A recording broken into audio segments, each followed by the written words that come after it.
he got fleeced of €600. Oh, Yo. Yeah. That's wild. And that man. was his first night. That was our first that night. is sheggery. What's going on, everybody, and welcome to 30 Years and Running. I'll be your host, Christian, and each week my friends and I will be looking at life seen through the eyes of 30-somethings. Whether it's things like dating, social media, or mental health, we'll be looking at the past, present, and future of being in your 30s. So, we back, yeah? we are back. So, just to pick up where we left off, so I got my boy, Nooky G, in the flat, and we're talking about going out. And we're talking about festivals. Festivals, yeah. Which are, like I was saying before, they are the greatest thing on earth. Like, literally, what's better than hanging about in a park, weather's nice, music's pumping, like, all day with your friends? Name me something better. I mean, there probably are, but... If you just if you're just talking about, like, the basic idea of just chilling out and just enjoying, like, the environment. Like, you're in the elements, it's nice weather... You should be with good people, nice people, and it's just like you just let yourself get immersed in it. So I love it. And festivals are undefeated. Like, give me that over any other type of night out. Give me that over clubs, pubs, bars, all of that. So yeah, festivals for the win.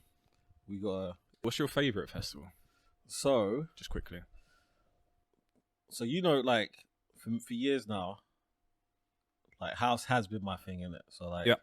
Went from it started out when me and a couple of my uni boys we went to Ibiza. There's Adam and Laron, a couple of the guys I was close with. One was at Essex. Yeah. So yeah, we went there, and that was like my first sort of exposure to it, like where like I wasn't really too much about it like that, but like got shown the music out there.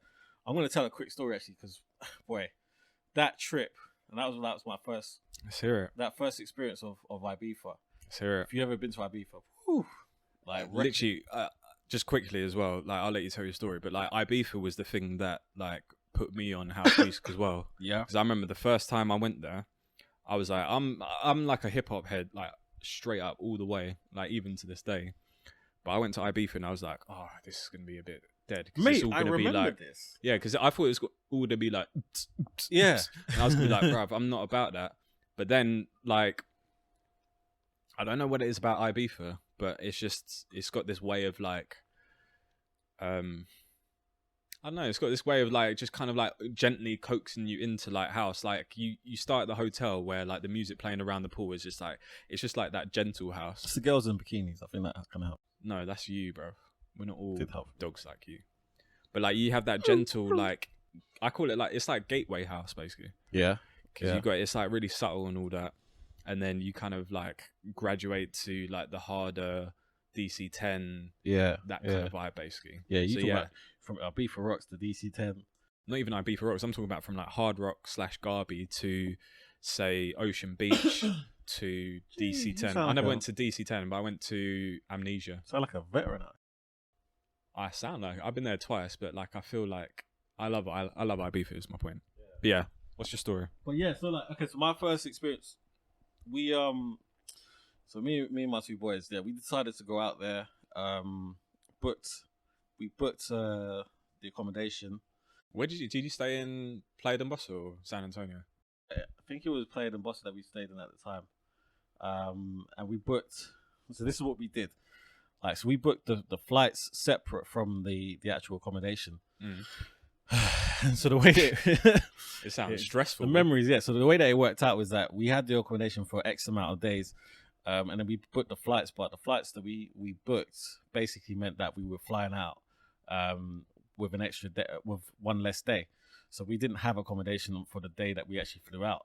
Oh yeah, I remember this. Yeah. Yeah. So. When was it? Is this 2014, 15? Let's not talk about the year. We'll talk about the age. All right, let's talk about the age then. Yeah, the age. So you were like 37 when this happened. No, we were like early. This was like early 30s, early 20s. This is literally just like after uni, like I think it's like the first year after uni or so. Yeah. And we, in our arrogance, were like, look, let's book this now. We get cheaper prices or whatever. We get out there early. we're gonna not have accommodation technically for the first night. So what we're gonna have to do, lads, is we're gonna have to pull. Jesus, Nooky, man. That was the plan. So the plan was, because we were arrogant little shits at the time, was to basically go out on the first night, get a girl, and then that would be our form of accommodation for the night. You're a disgrace. Yeah. Not my idea. This is 100% your idea. You were the main instigator of this. Ipso facto, but yeah. Ipso UO. At the time, it was a fun idea. So I was like, no, but you know what I mean? Like when you're younger, you're like, you've got this arrogance. All thoughts of my own. I do not endorse anything that this man says. Mate, I endorse this proper. Like when you're younger, innit? Like you say to yourself, like, yeah, I've got this. Like maybe you do. I can do this. Do you know what I mean? Maybe you do. So we was there, and the idea was like, yeah, if you can't pull the girl, then like that's on you, mate. You ain't gonna have someone to stay. So, go on, so the way how it worked out, so we got shit faced on the plane over, like we were just backing Jaeger bombs, and I think the altitude has a part to play in this. But when we came off, I don't know. When we came off the plane, like we were in a different stratosphere. So when we eventually like started hitting the clubs and that, what we did was we went to the hotel that we were meant to be staying at, left our luggage there, and said we haven't got our check-in until tomorrow, so we'll have to come back once we're ready to check in. So we went back out on the town, stopped off at a bar. This is where my night started pretty bad. Yeah, went to the bar. I was already lagging and completely wasted from when we was on the airplane. Ended up just passed out on the floor in the toilets. Nice. Classy. My mate Laurent came in there, found me, and at that point I've not got a telephone anymore. So I was like, okay, cool. So phone, you got jacked. Yeah, my phone went missing. Okay. So no phone. Great, cool. Still got a bit of cash on me, so we go off to the next part. I'd lost my passport at that point as well, so I didn't have my passport on me. Fam, you've had an absolute mare. And this was the first hours on the island. It was not even the first day. It's the first hours on the island. And first nights in Ibiza don't really mesh well, do you? Not really. All right. But then, so obviously we've gone off to try and find the next spot. Somewhere within this moment, we've lost our third guy. So that's Adam. Yeah. Adam's disappeared, and I can't give you too much recollection as to what happens. I am not surprised. Yeah. Up until the next morning. So there's a lot of sort of vagueness in terms of like, I know that speaking to a couple of people, talking to a couple of people, trying it with a couple of people. I don't know if I was successful or not. You're an animal. But the morning I woke up in a hotel lobby covered in sand. And that was like literally just... What's wrong with you, man? Like my whole one side of my face, my arms, body, whatever, covered in sand. Went to the reception, was like, sorry, where am I? And told me that I was at Jet Apartments. And the reason why I was there is because where we were staying was Jet Ibiza. It was like the same sort of name, but it wasn't quite the right place. So where's Jet Ibiza? Is it in... Is it close to there? Or if I remember correctly, it's Playa de Bossa. So okay, like not too far from like all the Jet Apartments is fire as well, by the way. Like the day parties that they have. Yeah. Sorry, a little tangent. Yeah, Jet Apartments is a nice spot. Jet Ibiza is. Well, no, I think Jet Apartments is a little bit shit, but like the day parties that they have there. No, it's not that bad. There's like there's like a bunch of jets out there, but the one that we was actually staying was just like a little basic sort of place where you did like self care and all that. But yeah, so I woke up there, covered in sand. Randomly, a couple of girls when I was in that lobby came over and was like, "Oh my gosh, how have you been? What you Some doing?" sandy dude, but like they were trying to explain out here looking like sorry. Oh, but they were trying. You weren't in my PE class, but Mr. Morgan. I think was it Mr. Morgan? No, Mr. Sorry. So basically, like one time we were playing football at school, and we're in the AstroTurf, and like Seth. He tried to aim the ball in the goal, but he just obviously just a dead shot basically, and he hit the teacher in the back of the head. I think I remember hearing about this. Yeah, and like he dropped it. He had all these papers in his hand at the time, and he dropped all his papers, and they got bare sandy. So yeah, I'm imagining you being all sandy at the time. Well, mate, I was covered from head to toe. Like literally, like if you see my face, like I was mixed race and then just looking like a Cisco on like the left hand side. Literally, yeah. Like it's like I let hair grow all the way down to the side of my face. But that happened, and then when I left there because that wasn't actually our hotel. I went to where we actually were staying. Met up with LeRon, and at this time it's like lunchtime, or whatever. Yeah. And he said that he fell asleep on a sand lounger. He woke up by the pool. So he had a bit of a sort of nightmare. He didn't stay at any girl's house. Obviously. Fam, you lot were absolutely missing. You lot were Phil Mitchell'd. Mate, we were. This is not even the worst bit of it. All right, let's hear it. And so my third guy, my boy Adam. And you know what? I love him to bits for this because it was tough for him. I'm not gonna lie, but we didn't hear from him until about 3 o'clock in the afternoon. We don't know where he was, but we was in this hotel complex, and we just see my man just walking through. Yeah, and he's struggling, and he's holding one of them massive gallon bottles of water. Like he's covered in dirt. I was like, "What's going on, G?" So what's going on, G? He's like, I don't know what to tell you. Like, he'd been like walking for X amount of hours, going from San Antonio all the way to play in Bossa. What? Yeah, like past all like roads and all that kind of stuff. Apparently, he'd gotten into a cab, thinking it was going to be taking him home, or he was taking him to somewhere that like he needed to be. I'm not sure. Like, he got fleeced of €600. Oh, yo, yeah. That's wild, and that man. That was his first night. That was our first night. That is sheggery. That was our first night of Ibiza. He nearly went home. Fam, well, that reminds me of the time when we went to Zante. Yeah. And I crashed the quad bike with Fred. Yeah. But it was really bad luck as well because I feel like I saw that crash. Did you? I could, but the fucked up thing is I crashed the quad right outside the quad place. And it wasn't even a subtle crash as well. I crashed into like the fire hydrant. And it was the middle of the day as well. And literally, I crashed into the fire hydrant. There was like water like gushing out of it. Like, do you know how it looks on like the movies and stuff like that, where they hit like a fire hydrant in America? You're making it seem like a sitcom, like. Fam, I shit you not. It was like Frasier or something like that. Like I crashed the fire hydrant. It was water. It was literally like a geyser.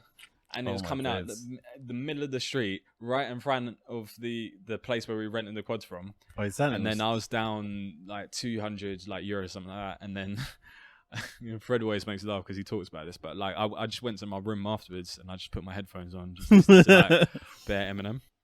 Zane was a spot. Yeah, but like all I was gonna say is like, Ibiza. I feel like Ibiza is like the final boss or something in terms of going out.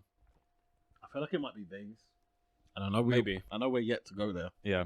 But at the moment, it feels like Ibiza is the final boss. But then, sandwiched in between that. Even at our age, I feel like I could go to Ibiza for a few more years, definitely.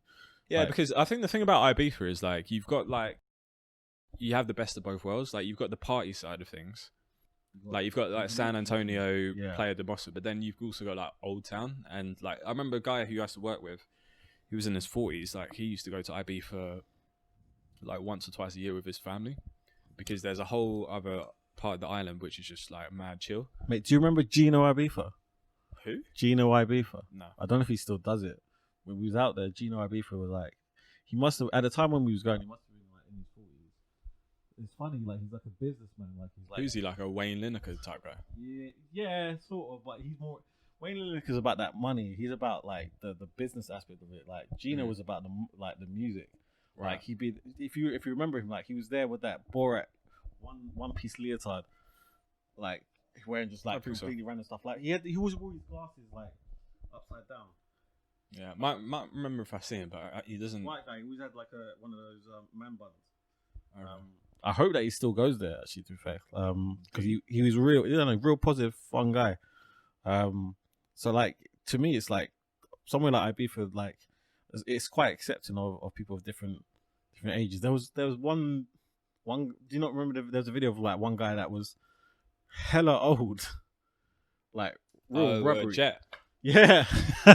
Some naked dude just like fully starkers as well. Didn't he take time, man? Didn't he have a rock on? Can't remember. I feel like he had a rock on. Funny enough, I didn't look too much. Bro, I didn't look, but boy, like. Yeah, it might have. When he's like 90 and he's doing that. Ibiza's a wild place, man. But like, I lie. Yeah. Just quickly, like we'll circle back. We'll get back to domestic settings in a second. But like, we can't talk about Ibiza without the first time I went to Ibiza, and like I saw you in the lobby of Hard Rock. Bus I. Yeah, Bus I. Oh, fucking covered in blood. Literally, we had just got off the plane. We had just got off the plane. We had just arrived at a hotel. We saw you in the lobby, like covered in blood. We were like, bro, that was the maddest. Like, and you were west as well. Was that? I feel like was that even the same? I don't know if was that just another time where I thought, yeah, let me travel out before everyone. Yeah, it was. I don't know what it is with you, but you like to travel out early and get yourself absolutely waved. I like to just go out there and just get fucked up. I'll be real. Like, but that was jokes. Yeah. So yeah, that was my very first introduction to Ibiza, and then I was with you at A&E. Just to sort of like explain what my man's talking about. All right, I'll let you explain. One of the times we went out there. So there was a couple of groups that went out there, and I went out with group 1, and he came out with group 2, and in group 1 records, and in group 1 I ended up going out on a night out, and just long story short, got into a bit of a scrap. Some guy, one of the workers there, must have like sucker punched me, cracked me in my face. Wasn't the belt buckle? No, that was he was belt buckling with like hit me. He's whipping me with the. Yeah, I thought with the belt. That caught you. No, that's what caught you, mate. No, that was a haymaker that hit me. Is it? I didn't know that. Yeah. I thought that was the belt buckle. No, full on. That looked like quite a like a thin cut. Like it was. It was bony ass knuckles, bro. Snap. Like, okay, like I didn't know that. All the while, because at that time I was playing Mr. Pacifist. I thought, do you know what? Like, because at this time it was the worker African Dons, innit? I was like, do you know what? Like, I'm one of you, man, innit? Like, let's just like, no, you're not, motherfucker. I was like, come on, man. Like I'm trying to hustle like you, man. Like, let's talk about this. I was trying to be a pacifist with it all, so I'm putting my hands up. I'm like, yo, just chill. Couple belt buckle swings. I'm like, yo, are we in Zimbabwe? What's going on? And then, love it. And then all the while, obviously, I'm trying to stop this, Don. And then out of nowhere, I get a hook from a blind side. And Snap, literally, I did not know it was a that's hook. how it went down. And then literally, as I turned to the blind side, boom, just get clocked right here. And the guy's caught it, so obviously he's hit the bone and he's hit it hard enough for it to like split the eye. Snap. So that's why I was like bleeding bare, and it was just like, that was Pete. And then I came to the lobby reception like, oh hey. Yeah, we're like, how you guys doing? Like, the fuck happened to you? I'll be like, you guys have made it. Yeah. You guys finally here. We're into like, you're like, let's hit Pasha. You ready for Pasha? Ushuaia? Yeah. No? That was mad. Oh, this? Oh, this is nothing. This is just a paper cut. I didn't paper cut, you know. Like, it was just like it was mad. It's like it was. Yeah, that was mad. It was crazy, but you know what? Like, I would. Do you know? I tell you what. That reminds me to circle back to go back to England. It reminds me of when we went to Revs in Clapham. I don't know if you remember this, but in Revs in Clapham. In fact, you must remember this. But I remember I didn't see you for a while there, and then you came back, and you were bare dazed, and you had like a cut on your forehead. I think you still got that cut. I remember. And I think you felt. Did you fall on the stairs? Or something? I fell down the stairs. I fell down the stairs like. So you remember, like, you had the stairs that were going up to the next section. Yeah. And I think it was partitioned in 2 parts. So you had partitioned. Bro, you did like English. You got English A, man. You know partition. So yes, sir. There were 2 parts to it. Yeah. And the first partition. So I'm going down the stairs. I'm thinking like, yeah, I've never. Begging you just say section, bro. Find it, like the first section, the first set of stairs. Yeah. I've gone down it thinking, yeah, I've done this. Not thinking about the fact that the second one's just about to start quite soon. It starts now. Boom. Oh, so So so in my head, I thought you fell off the second section of stairs, like onto the ground floor. Nah. So you fell in the section between the two stairs. No, I walked down the first set of stairs, Yeah. thinking like, yeah, this is cool, this is fine. Oh, you thought the stairs. And then the second one came up a little bit too fast for me. I was like, oh shit. In my head, you felt like Family Guy style as well. I just went, oh. Mate, like in terms of as a cartoon, yeah, I probably would fall that quick, but it was like that. And I remember just getting up, and I really didn't feel that much pain. I just remember like I was like bleeding quite profusely. I remember Deji was there, Dr. Deji was there. Oh, yeah, Dr. Deji. Shout out to Dr. Deji. Shout out to Dr. Deji. My G. And Fred was like there as well. I think Deji got me a plaster somehow. I don't think it was a fresh one though. But he got me something to. He got me that. What? Like this is before he was a practicing doctor in it, so he wouldn't understand. Bro, it don't even matter if he's a doctor or not. Why is he getting you some stank plaster? Mate, I needed. Man just picked up the floor, just like, no, there you go. No. I just think that it wasn't. I'm not sure. Like it just wasn't the most kosher. But like it was just to stop the bleeding whilst it was happening, and then, as far as I remember, they did take me to A&E. Oh, is it? I didn't know that. Yeah, no, shout out for that night because that was a bit mad. They got me stitched up. That's how you sort of. Those are those nights where you sort of see where your friends like come into play in that. That's also another episode. Friends, real friends. How many of us? Do you know that tune? Kanye. Huh? Do you know that tune? Life of Pablo. Real friends. Do you know what? The funny thing is, I'm a deadbeat cousin that hate family reunions. No, I was segueing to Ben.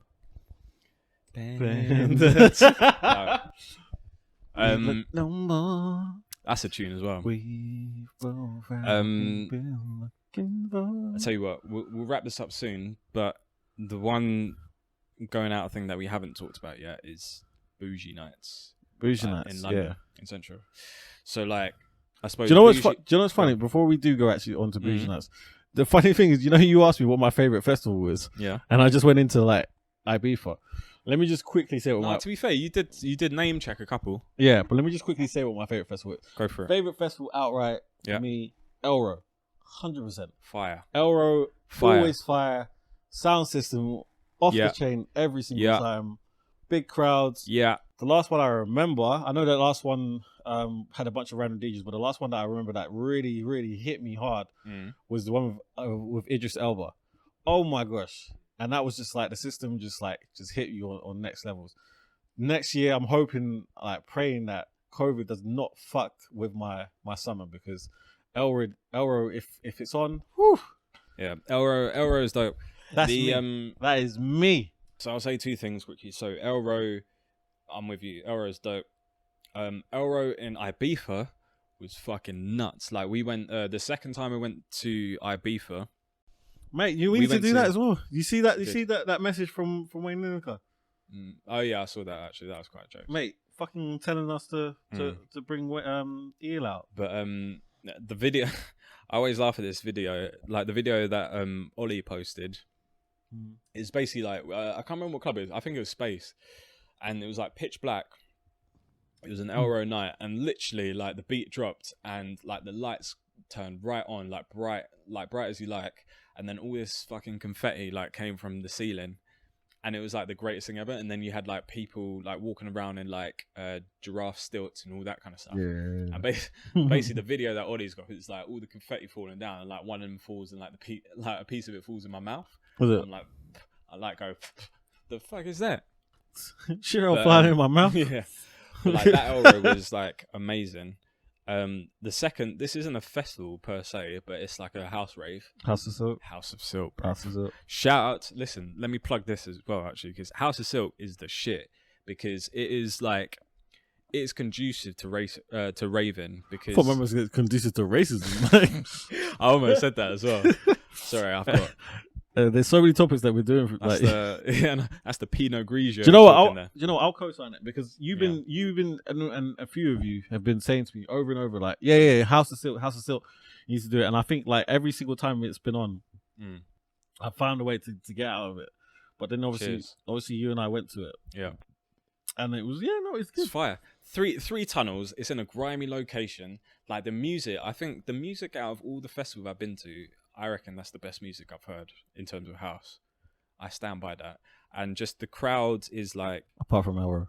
no, it's better. It's better than it's that dirty house though, and the drops are like filthy. Yeah, and like I like the crowd there as well. So in the right tunnel though.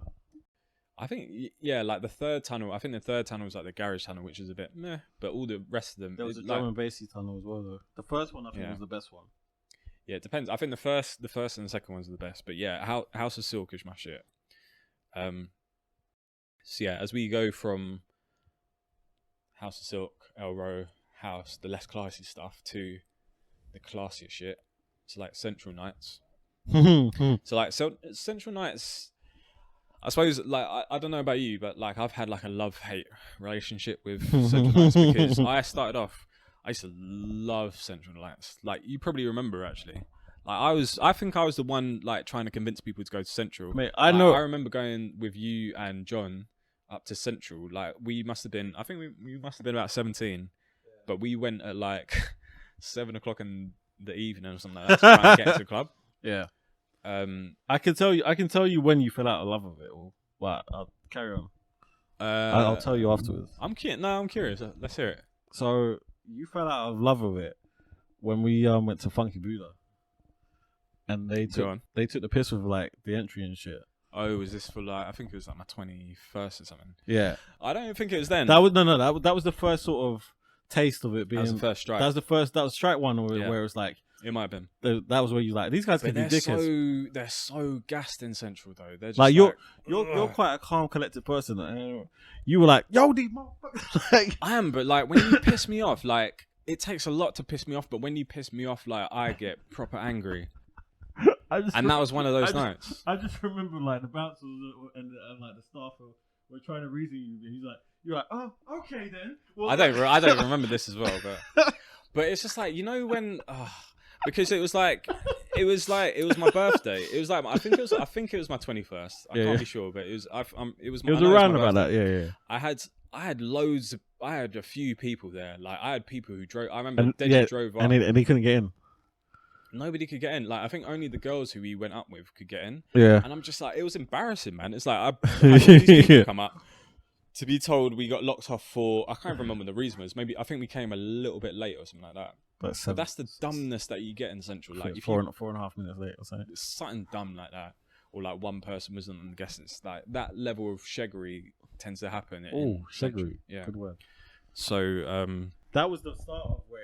That was the start of where it got annoying. Yeah. And then I know where it started to compound. Let's hear it. So it was when we were. I'm curious. I don't even remember this. Mate, it was those nights out to Aquam. Oh, bro. Aquam Clapham. So and just as a disclaimer, Aquam fucking quality. Like if you get in, fuck Aquam.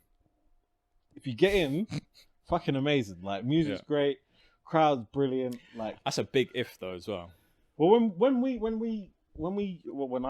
used to get in, when I used to get in, it was fun. Like it was. I will give Aquam this. Once you are right. Once you get into Aquam, it's great. It's solid. To get into Aquam is like trying to get into Guantanamo Bay though, because it's like you've got someone with the clipboard at the front who's obviously got some kind of chip Rikers Island, mate. It's like they've got a chip on their shoulder.